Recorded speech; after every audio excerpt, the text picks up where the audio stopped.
David Lublin is a professor at the American University School of Public Affairs. He joins us now from Washington, D.C. Thanks very much for being with us. So first of all, what do you make of these charges? I mean, it's been expected for some time that we will be hearing about this, but just the magnitude of it, what do you make of that? I think these are the most serious charges ever levied against a former president in the history of the United States, or even a sitting president, compared to the charges that led to President Richard Nixon's resignation. These are far greater. But how challenging will it be to bring this case and for the prosecutors to prove their case, particularly in this environment right now in the U.S., given how divided people are politically?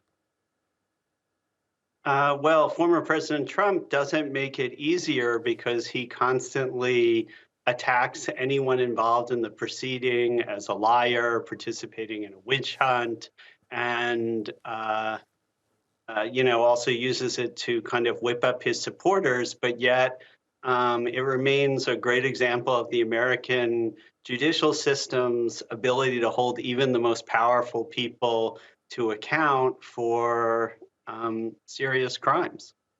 Donald Trump's supporters, though, say that this is all politically motivated, that this is the word they often use is weaponization of the federal government. And whether they're right or wrong about that, the optics of this are that this is the administration of the president that defeated him, and this is all happening from his. He was the one who appointed the special counsel and began all of this.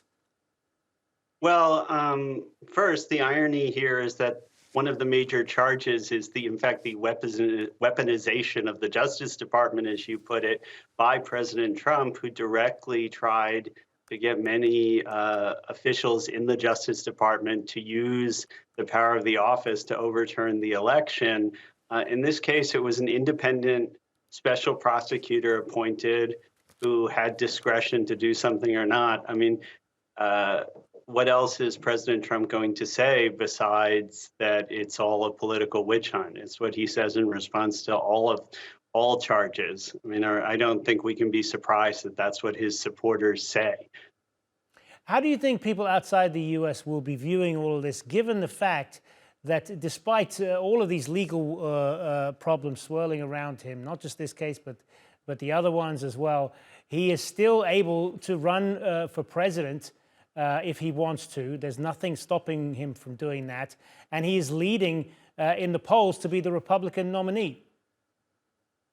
Well, I think it's a sign of something that's occurring around the world, which is that right-wing populist figures have taken control of parties and become very prominent in many democracies around the world, and even govern them and weaken democracy in them.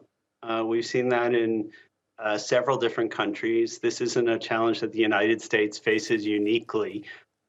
In this case, I think probably most people around the world have already formed their opinion of President Trump, and like many Americans, may also shrug their shoulders because we've sort of seen this before, that as he said, he could almost shoot someone on Fifth Avenue and his supporters would just stand behind him.